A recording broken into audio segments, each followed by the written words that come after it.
Washington. The Trump administration is preparing a sweeping executive order that would clear the way for the Central Intelligence Agency to reopen overseas black site prisons, like those where it detained and tortured terrorism suspects before former President Obama shut them down. President Trump's three-page draft order, titled Detention and Interrogation of Enemy Combatants, and obtained by the New York Times, would also undo many of the other restrictions on handling detainees that Mr. Obama put in place in response to policies of the Bush administration. Sign up for the morning briefing newsletter. If Mr. Trump signs the draft order, he would also revoke Mr. Obama's directive to give the International Committee of the Red Cross access to all wartime detainees in American custody, another step toward reopening secret prisons outside of the normal wartime rules established by the Geneva Conventions.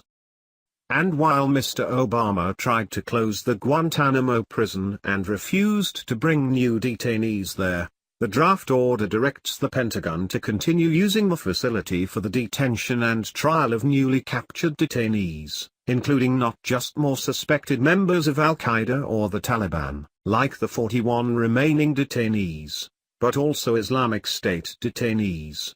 It does not address legal problems that might raise. The draft order does not direct any immediate reopening of CIA prisons or revival of torture tactics, which are now barred by statute.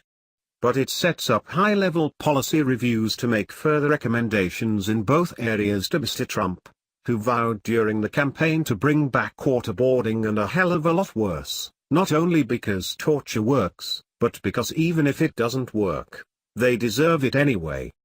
Elisa Massimino, the director of Human Rights First, denounced the draft order as flirting with a return to the enhanced interrogation program and the environment that gave rise to it.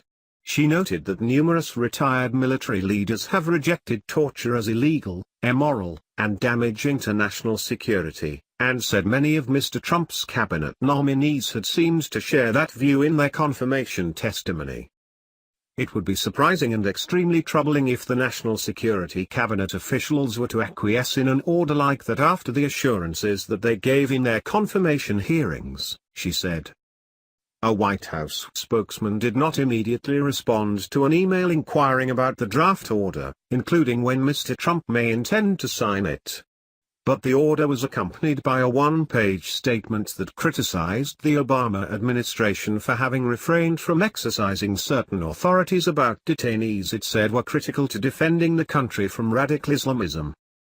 Specifically, the draft order would revoke two executive orders about detainees that Mr. Obama issued in January 2009, shortly after his inauguration. One was Mr. Obama's directive to close the Guantanamo prison and the other was his directive to end CIA prisons, grant Red Cross access to all detainees, and limit interrogators to the Army field manual techniques. In their place, Mr. Trump's draft directive order would resurrect a 2007 executive order issued by President George W. Bush. It responded to a 2006 Supreme Court about the Geneva Conventions that had put CIA interrogators at risk of prosecution for war crimes, leading to a temporary halt of the agency's enhanced interrogations program. Mr. Bush's 2007 order enabled the agency to resume a form of the program by specifically listing what sorts of prisoner abuse is counted as war crimes. That made it safe for interrogators to use other tactics, like extended sleep deprivation, that were not on the list. Mr. Obama revoked that order as part of his 2009 overhaul of detention legal policy. One of the Obama orders Mr. Trump's draft order would revoke also limited interrogators to using techniques listed in the Army Field Manual. But Congress later enacted a statute locking down that rule as a matter of law, so that limit would remain in place for the time being. Still, the draft order says high-level Trump administration officials should conduct several reviews and make recommendations to Mr. Trump. One was whether to change the field manual, to the extent permitted by law. Another was whether to reinitiate a program of interrogation of high-value alien terrorists to be operated outside the United States by the CIA, including any legislative proposals necessary to permit the resumption of such a program. It is not clear whether the CIA would be enthusiastic about resuming a role in detaining and interrogating terrorism suspects after its scorching experience over the past decade. In written answers to question by the Senate Intelligence Committee, Mr. Trump's CIA Director, Mike Pompeo, said he would review whether a rewrite of the field manual was needed and left the door open to seeking a change in the law if experts believed current law was an impediment to gathering vital intelligence to protect the country. While Mr. Trump's order says no detainee should be tortured or otherwise subjected to cruel, inhuman or degrading treatment as prescribed by U.S. law, it makes no mention of international law commitments binding the United States to adhere to humane standards even if Congress were to relax domestic legal limits on interrogations, such as the Convention Against Torture or the Geneva Conventions. Another core national security legal principle for Mr. Obama was to use civilian court, not military commissions, whenever possible in terrorism cases, and to exclusively use civilian law enforcement agencies and procedures, not the military, to handle cases arising on domestic soil. The draft order also signals that the Trump administration may shift that approach as well. In 2012, after Congress enacted a statute mandating that the military initially take custody of all foreign Qaeda suspects, Mr. Obama issued a directive that preemptively waived that rule for most domestic circumstances, such as if the FBI had arrested the suspect and was already interrogating him. But Mr. Trump's draft order calls for the Attorney General, in consultation with other national security officials, to review that directive and recommend modifications to it within 120 days.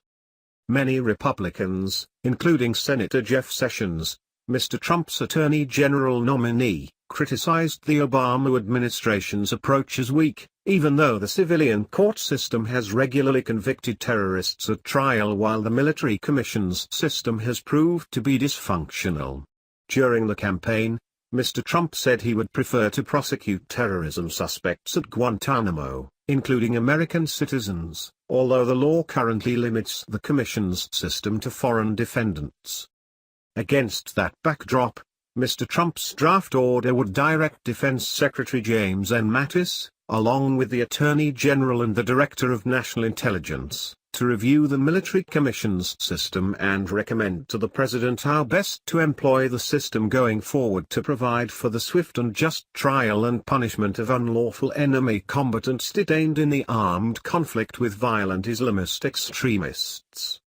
Tom Malinowski, who was Assistant Secretary of State for Human Rights in the Obama administration, said the draft order showed that everyone who thought the office of the presidency or the advice of cabinet secretaries like Mr. Mattis would temper Mr. Trump is being shown wrong again.